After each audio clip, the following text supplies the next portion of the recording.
iyobora ibintu byose ku isi ku buryo ivuze ngo bitumuke byose byahita bigenda. Bihita umva birakoyoka ntuzamenye yuko byanahabaye. Yego. Nese nimba Imana tuzi ko kanseri ari indwara idakira, ari indwara ibabaza. Ariko hari abantu tujya tubona batanga ubuhamya bakira kanseri. Nese si Imana ibakiza? Ni Imana. Imana nta ndwara idakiza. Nimba Imana yararemye ifata umuntu ikamufata agatwita amezi 9 akabyara umuntu, uwo muntu akabaho agakura agakora ikintu gikaze, agateranya indege nyine agakora ibintu bikaze. Kuki Imana ishobora gufata umuntu avuga ngo narwaye, ngo narwaye mu nda? Kuki atakizera ko iyo Mana yamukiza kandi ariyo yamuremye? Bibaho. Kwizera niko kurema. Burya umuntu wese iyo yataye kwizera nta kintu na kimwe nyine aba yumva kikimuri iruhande. Ariko kwizera kunesha ibintu byose. Wibishegera kubera ko murabyumvise madamu aravuze ati umugisha w'Imana niyo waba wakinze inzu zawe zose inyura, umugisha wawe iyo waje unyura no munsi y'urugi. Humura rero, ntabwo ari uko Imana, kandi umugisha ntubyiganirwa. Umugisha w'umuntu aba ari uw'umuntu. Umugisha w'umuntu ni uw'umuntu. Kandi hari ya ndirimbo ya Afurika ivuga ngo uwatunze inkoni n'Uwiteka. Umva inkoni y'Uwiteka iyo yagutunzeho abantu barabimenya. Umurishyo TV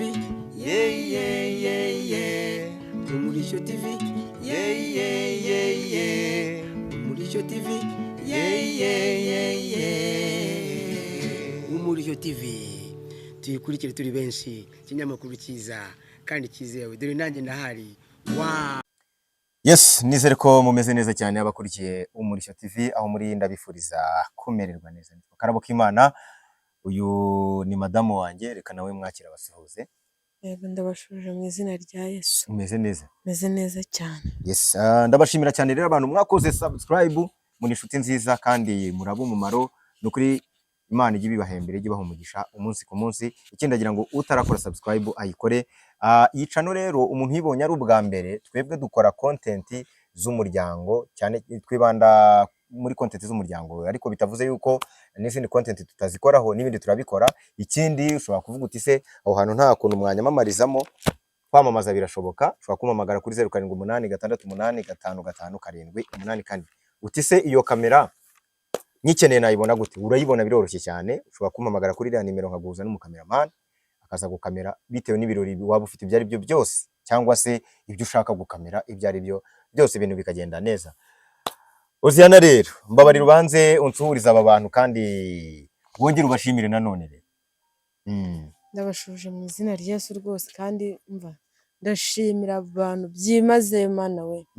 Bagomeje kudukurikira, bagomeje kwandika comment. Umva badushyigikiye bakareba ibiganiro byacu, bakaduha views.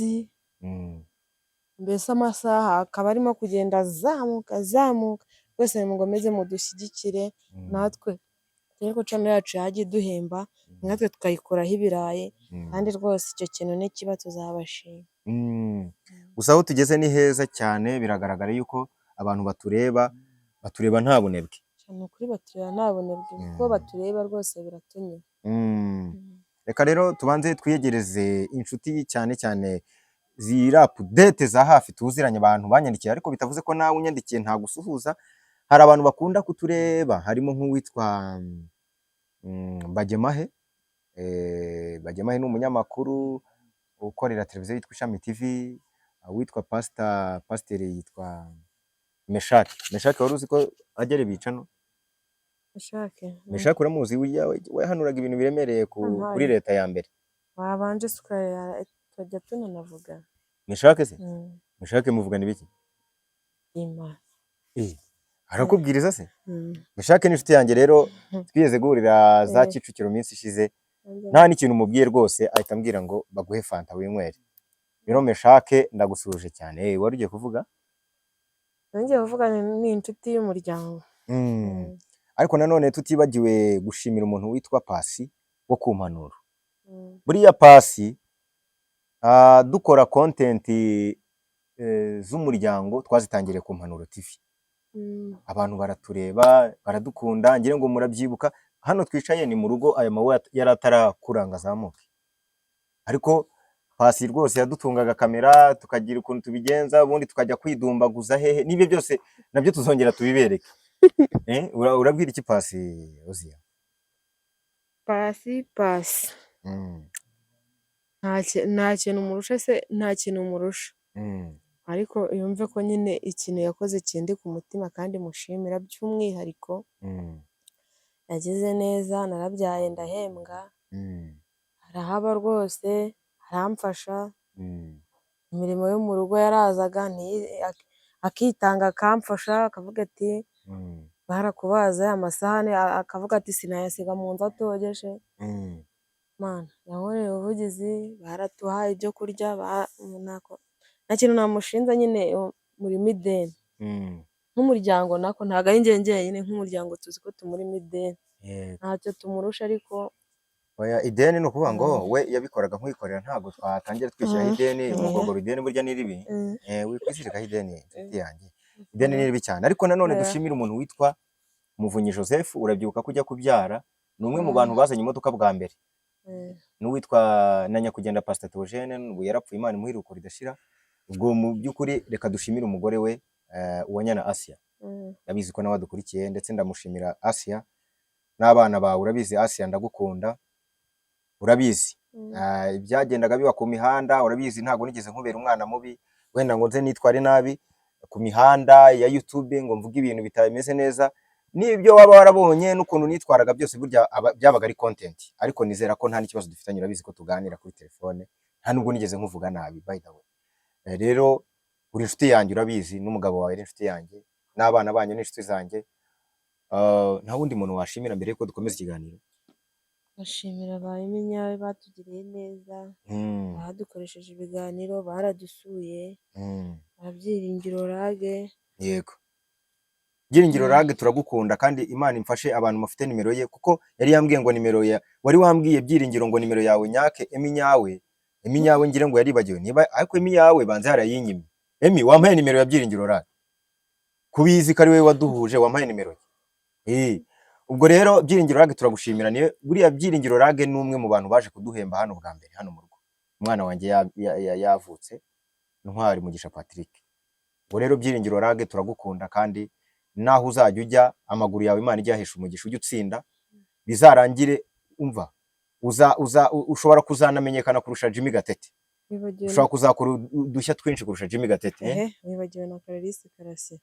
Clarisse Karasira nawe turagushimiye cyane, waritanze n'abantu benshi bajya bamumbazaho, wenda kenshi nagiye mukora mu biganiro bitari seriyeni, mfite content nkora zisetsa, ariko Clarisse buriya abantu bakeka wenda ko dufitanye ikibazo, nta kibazo gihari. Ikintu cyaje kubaho, reka iki kintu nkivuge, n'ubwa mbere ngiye kubivuga, Clarisse umbabarire, reka mbivuge. Ikintu cyabaye, urumva Clarisse ni umushuti wanjye kuva kera, ni umwe mu bantu navuga ko yafashe izina ryanjye ararizamura, arishyiraho ikintu gikomeye, nyine ararizamura ku rwego ryari ririho. Ikintu cyaje kuba rero, uyu madamu yabyaye, turimo kuza twebwe twaje dufite kamera, tujya kuzana madamu, kuko ibintu byacu byaberaga kuri kamera, kuko twafashwaga kenshi na kenshi n'abantu batubona ku macano, yaba aba diaspora nabo mu gihugu imbere, sibyo mu manwa. Rero tuza gukora ikiganiro kuri televiziyo yitwa 3D TV, icyo gihe yakorwagaho n'uwitwa Muvunyi Joseph. Clarisse we yari ari mu modoka ari kumwe na madamu n'umwana na mama, ngiye ndi kumwe na Muvunyi, tugenda mu modoka twikorera ibiganiro, ngira ngo ikiganiro umwana kibonye. Noneho Clarisse rero ntiyarazi ko twazanye kamera. Akigera mu rugo iwanjye abona Muvunyi avuye mu modoka na kamera. Clarisse aravuga nyine ariyumanganya, urukundi ko nabigenze ko ntiyari kuvuga nabi kuri kamera. Noneho akimara kugenda arambwira ngo icyo kiganiro mwakoze mu gisibe muze ku cya uploading.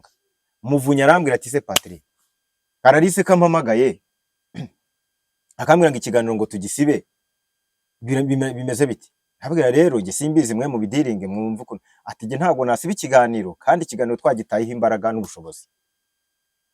Clarisse rero abarampamagara arambwira ati rero icyo kiganiro utagisiba biramera nabi, yewe Imana imfashe ibi bintu rwose ikiganiro abantu ntibazi ntibazi kubigira intambara ngo bivemo beef. Clarisse nimero ye yanjye ayiha umutware we.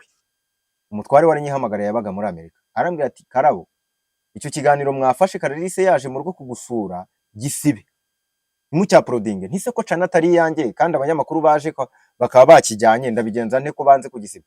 Ngo ubwo nikidasibama ngo njye nawe turaba ducanye umubano.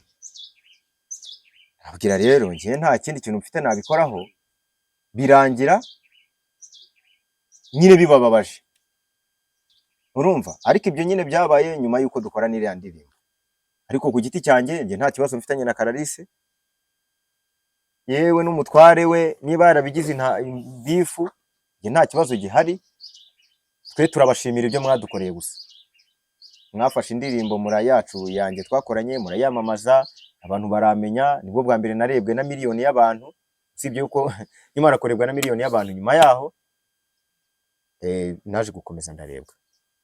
Rero naho ukuntu byagenze nuko byagenze. Clarisse nta kibazo dufitanye. Clarisse niba wari uzi ko njye hari ikibazo mfite ku mutima, ntacyo. Yewe ndagukunda cyane, na channel yawe ndayifollowinga ndayireba, kandi ibyabaye byose kira kiganiro twafashe niba aricyo cyadutandukanyije, musabye imbabazi n'umuryango wawe. Niba ikindi hari ibindi bintu nagiye mvuga, hari ibyo wenda nagiye mvuga ntitwara nabi ku macano bitewe wenda na views n'ibiki, mbasabye imbabazi. Aho mwabonye nabakoshereje mumbabarire rwose. Numva ari ibyo ngibyo. Tugiye rero kubanza twiyegereza Imana, ubundi tuganire, ariko twabanje kwegereza Imana. Reka mama Ntwari niba ntakubangamiye utangire usenga Imana kugira ngo komeze ikiganiro. nagira ngo basenga noneho njye nsoma ijambo. Reka mwifate neza dusenga Imana. Abatwaye imodoka nimuhumirize, n'abantu mudukurikiye wenda muri mu tundi tuntu nimuhumirize.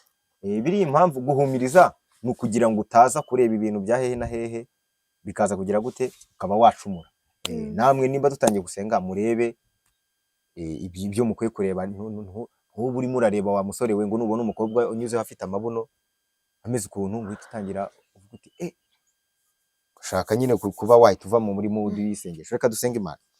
Uwiteka Mwami mwiza, mwamukomeye, turagushimiye, turaguhimbaje, tugushimiye yuko aka kanya wampaye channel, waduhaye channel tuyihera ku musubscribers umwe, turazamuka. Nubwo bitari byoroshye Uwiteka, twarazamutse, turagushimiye. Aba bantu 5,000 hafi 6,000 n'abantu benshi cyane. Rero umugisha buri muntu wese ukurikiye iki kiganiro. Ikindi uyu muntu umucira inzira, niba hari ahantu abona ko ibintu byamukomeranye, umucira inzira, witamurure nk'Imana ku buzima bw'uyu muntu. Ntabwo muzi ariko wowe uramuzi, uramusobanukiwe, uzi ibye byose, uzi imyicarire ye n'imihagurukire ye. Ikindi birashoboka yuko hari aho yakugendeye nabi, agacumura, akavuga amagambo atari meza, agakora ibikorwa nyine bitukisha izina ryawe. Uyu muntu rero musabiye imbabazi, umuhire, umuhe umugisha, ndetse n'urubyaro rwe cyangwa se urubyaro azagira niba hari udukurikiye atarabyara. Ngaho rero ubane natwe madamu, ukomeze umugirire neza kandi ukomeze umuhe hishuri, ukomeze umuhe imbaraga n'amavuta. Umwana wanjye umugirire neza, famiye yanjye ugirire neza, ndavuga umubyeyi wanjye ndetse n'abavandimwe na famiye muri rusange ugirire neza. Ikindi yicano uyizamure Mana, uyizamure ku rwego itaririho. Yego hari aho yageze, dufite abasubscribers benshi, ariko yizamure igere ku rwego rw'ayandi macano, ndetse tunatumbagire cyane, tuzamuke, kuko ntago ari twe tuzahora tubabaye. Kandi n'umuntu udukurikiye nawe iri sengesho ryature, ntabwo wowe udukurikiye ari wowe uzahora ubabaye. Igihe kirageze kugira ngo rero twishime, dusanzwe twambaje mu izina rya Yesu Kristo Uwiteka, amen. Ngaho rero ndagira ngo hari ijambo wateguye ugiye gusoma, tukabanza twarihagurukiramo. Tubanza turahagurukiremo, ariko duhagurukire muri ka karirimbo ko mu gitabo kavuga babiringiye abantu.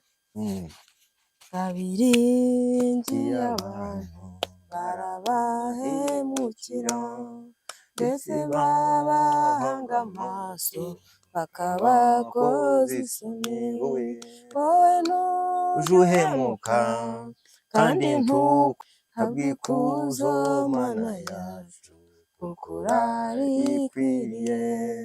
wowe ntuje uhemuka kandi tukoze ntukoze isoni isoni habwa ikuzo mana mana yanjye urarikwiriye. Ngiye gusoma Zaburi ya 91. yego Yego. tugiye gusoma ijambo ry'Imana kandi rero Imana mujye muyishyira imbere aho ugeze no kubera Imana ibyo ukora byose no kubera Imana. Hari abantu benshi bashatse kupfa ariko uyu munsi ntiwapfa. Ibyo byose nishimwe rizamuka ku Mana kuko niyo yabikoze, niyo yakurinze. Soma. Uba mu rwisho rw'Uwiteka. Riri muri kangahe?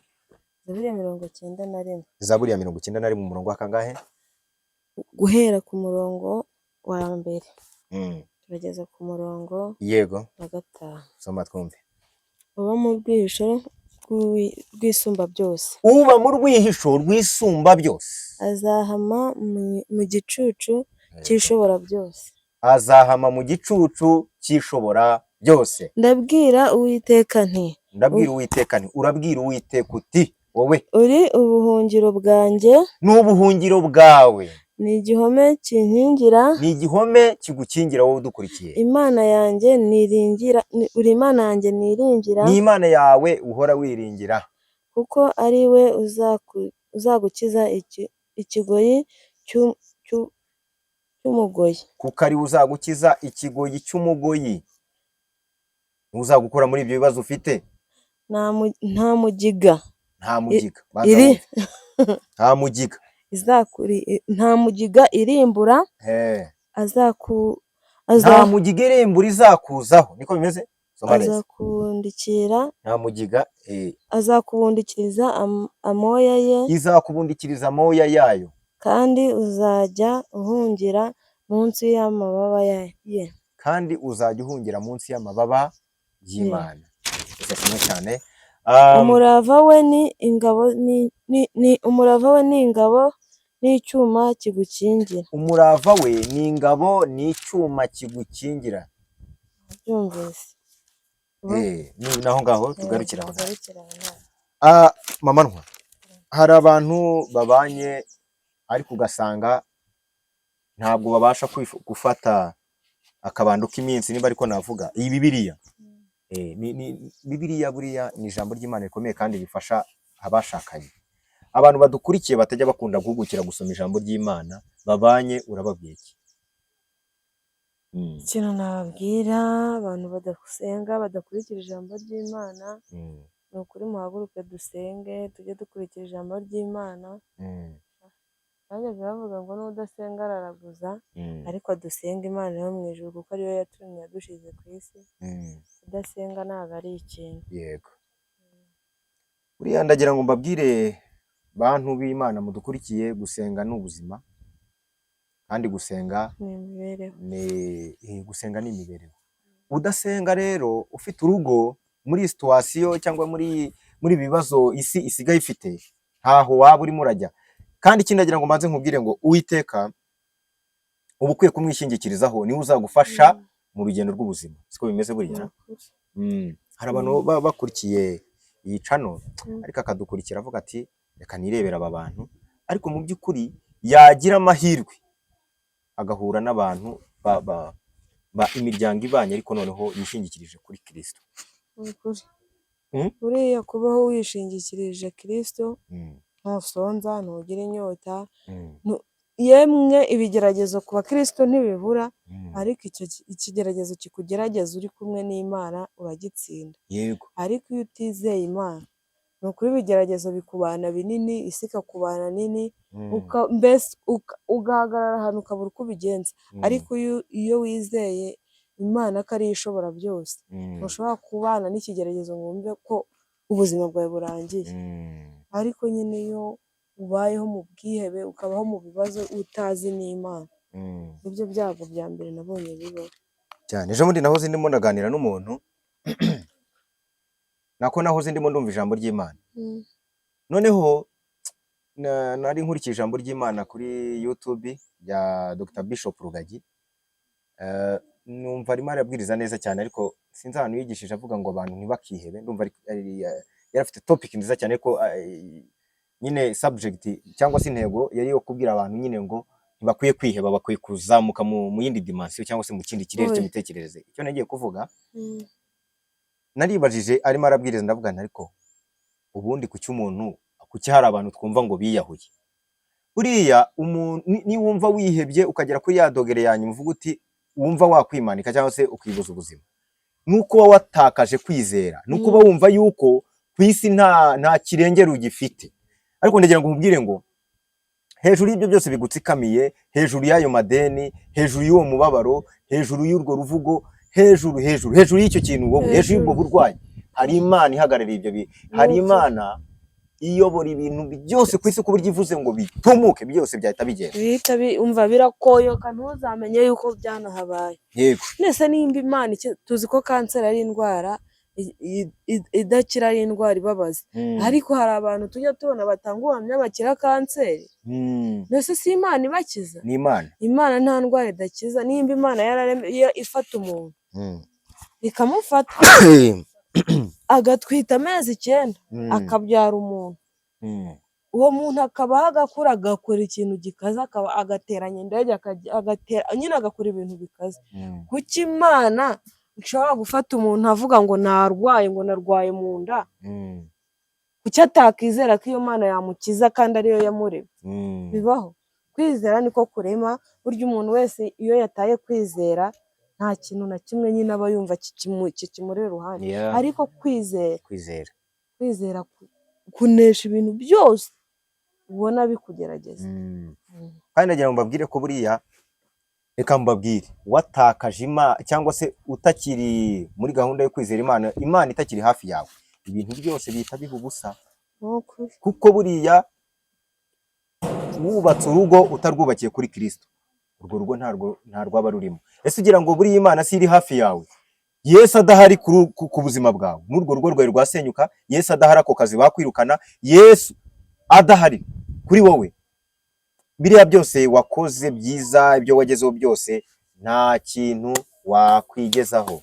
Rero ndagira ngo babwire ngo mufate Imana muyibanze imbere y'ibintu byose mukora.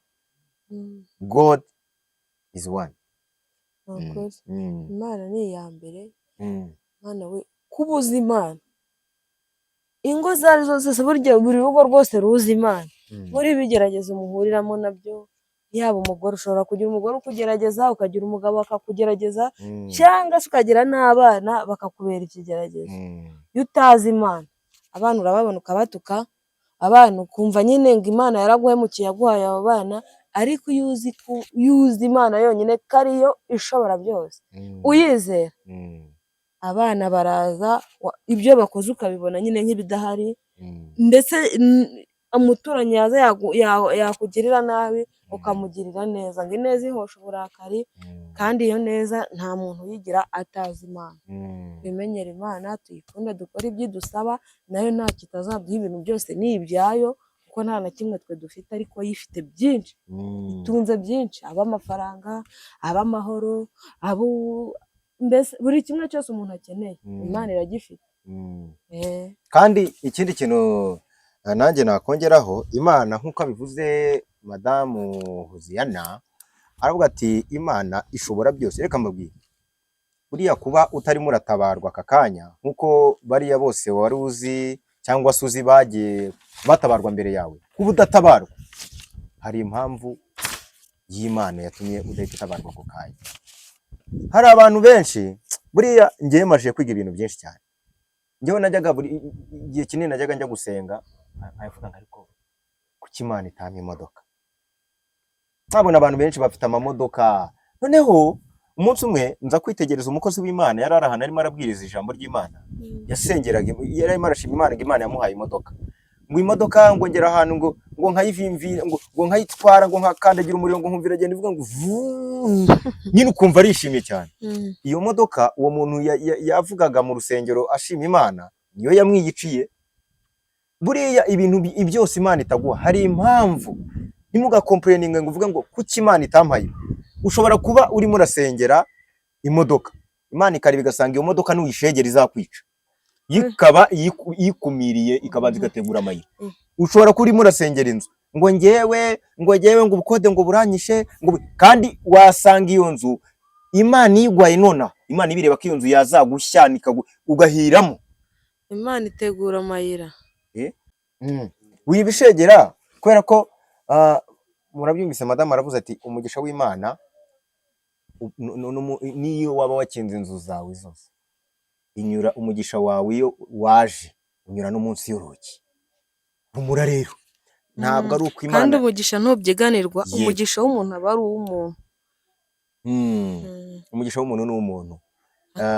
Kandi hari ya ndirimbo ya Afurika ivuga ngo uwatunze inkoni n'Uwiteka. Umva inkoni y'Uwiteka iyo yagutunzeho abantu barabimenya, isi yose ikabimenya, hanze mu Rwanda no hanze bakabimenya, abaturanyi abari kure bose. Imana iyo yakwemeje abantu barakwemera, n'uwakwangaga aragukunda ku ngufu. Reka tubwire wowe udukurikiye, ibintu byose biterwa n'igihe. wowe udukurikiye wicika intege, wicika intege, we komeza ugerageze. Umuntu witwa Aburahamu na Sara, Imana yari yarabasezeranyije umugisha w'uko bazabyara urubyaro rukangana n'umusenyi wo ku nyanja.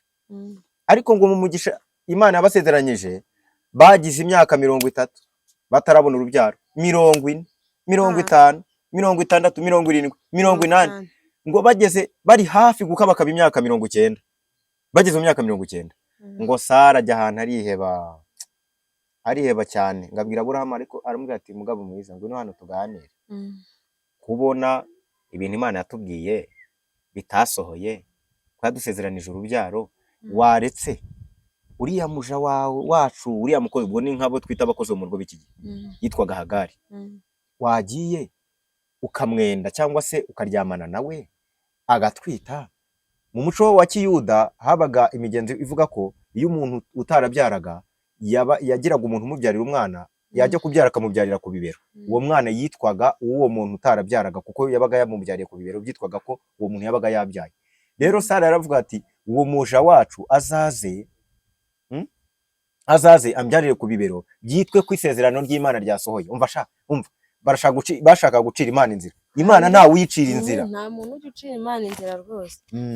Niyo uzica Imana iyo yakwanitse, bindira ku musozi yakwanikiyeho izakwanura.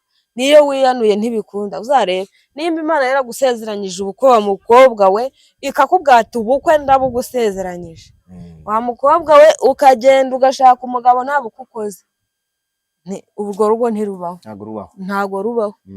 Uragenda ukazicira ariko biranga, urwo ntirubeho. Ahubwo rindira nimba Imana yaraguhaye isezerano, rinde isezerano neza. Imana niza kugusohoreza isezerano, abantu bose bazabimenya, bazumirwa. Hari indirimbo iraho ngaho munsi yitwa Bazumirwa, n'indirimbo nakoze nyiririmbira Imana, kandi koko nibyo. Rero icyo nababwiraga, Aburahamu bageze aho biheba, bagera ku rwego bashaka kwicira inzira, biranemera. Aburahamu aragenda asanga Hagari, umukozi wo mu rugo, arambwira ati waretse tukaryama, rwenda afite ukuntu bateretanye. Baragenda bajya mu byo bakora, kuko havukamo umwana. Mu gihe Sara yabonaga Hagari atwite, yatangiye kurakara, ndetse arakarira Aburahamu, aramubwira ati se uriya mugore ko wamuteye inda? Aburahamu ati se mugore wanjye, si wowe wambwiye ko isezerano ry'Imana ryatinze gusohora ngo ngende mubyaza umwana? None se rero reka mbabwire ikintu nasanze ku bagore. Abagore gufuha ni ibintu bya kera, kandi none umugore ashobora kuguha pase y'umukobwa, yarangiza wa mukobwa yabona muri byo murimo akagufuhira, kandi ari we wamukuzaniye. Umva ikibazo, abagira ngo arebe ko kuko ibyo bintu wabikora. Rero ngo Sara yarababaye cyane, ariko Aburahamu agerageza kumbwira ko ibyo bintu ari we wabimubwiye. Birangira Hagari abyaye, ariko ngo isezerano ry'Imana igihe cyaryo kigeze, Sara aratwita, ari umukecuru. Tekereza, reba nk'umukecuru uzi wowe, reba wa mukecuru uzi wenda wakutse amenyo, wamubwira ati umukecuru urimo uranguke, ndimo ndanywa agafofe. Yarazanye imisatsi y'umweru, ari umukecuru nyine wabaye umukecuru. Umukecuru uvuga ngo agafofe, baramajetse wa mukecuru, bite byawe uko tubona inda bimeze bite? Rega ndapfike mwitinda y'Imana, Imana yakoresheje umugabo amwebimba, yarakutse amenyo. Bivuze iki rero? Imana ntabwo yitaye ku myaka ufite, ntiyitaye ko ushaje. Isezerano ryawe yarisohoza no mu bukecuru, isezerano ryawe yarisohoza no mu musaza. Aburahamu rero ngo yaje gutera inda Sara, babyara umwana w'umuhungu bamwita yitwa Isaka. Yitwa Isaka. Noneho ariko ni Isaka ninde? Ni Isaka. Buri inkuru za bibi, izi nkuru tuzagaruka tuzivugeho neza. Uyu Isaka, uyu mwana babyaye bashaje, Imana yaje kubaha ikigeragezo mu gukura k'uwo mwana. Ngakana kakimara gukura, ngo Imana yambwira ati rero Sara, Aburahamu, tugende ujye kuntambira igitambo, ariko ntugire ikintu ujyana, fata uwo mwana wawe tugende. Baragenda, wa mwana babonye mu bibazo, babonye barushye. Reka mbabwire, nushaka kamateka yawe ahinduka, fata cyaki, tanga ituro kwa Karabo hano. Mpereza ituro, ngewe ndagusengera mu izina rya Yesu. Niba nagusengera, Imana iraza kureba icyo kibazo cyawe igikureho mu izina rya Yesu. Kandi birakunda mu izina. Tanga ituro kuri 078 668 52 7 8 wohereza ituro kandi ribyibushye. Ngenda gusengera kandi icyo kibazo cyo kiraza gukemuka mu izina rya Yesu. Kandi ndabyatuye mu izina rya Yesu. Aburahamu ngo yafashe yitwa Isaka, amujyana ku gitambo, ku gicaniro. Ngahageze ngo Imana iramubwira Sara, Aburahamu garibeze ndatambike. Ngo Imana ngiramubwira ngo fata uwo mwana wawe umuntambireho igitambo. Umva Imana yo muri kosi gisupusupu yigeze kuririmba indirimbo abantu benshi bayumva nk'indirimbo isanzwe. Yaravuze ngo ngiyubabaje Imana irababara, yose kubabaje wahozwa nande. Imana yakugerageje, nta wundi muntu waza kwitambika ikigeragezo cy'Imana. Oya ntawe. Ni igikwiye kiragenda. Kandi nakubwiye ntawe. Ikigeragezo cy'Imana ni icyayo, niyo yonyine igikuraho. Yego. Rero tugana ku musozo, Aburahamu yazamuye inkota agiye gutamba wa mwana Isaka. Ngo Imana itumwe ati hafi. Reba hariya hirya. Hari ikintu Imana igiye kugutungiraho urutoki. Imana igiye kugutungira urutoki ku migisha yawe. Wabuze uko ubigenza, wabuze uko ubigira, ariko igiye kukwereka ngo do hariya wari uri muri icira inzira, ariko igiye kugutungira urutoki cyane, wari umugisha wawe. Aho washakiraga ntago hariho. Imana igiye kukwereka ugiye gukora ubushobozi mu izina rya nde rya Yesu. Abantu dusoza rero, urabwira icyo abantu, unabahe nimero yawe bakublessing. Bagiye guha amafaranga. Barayampa. Barayaguha. Bihanure neza njye nzagaruka nishimye.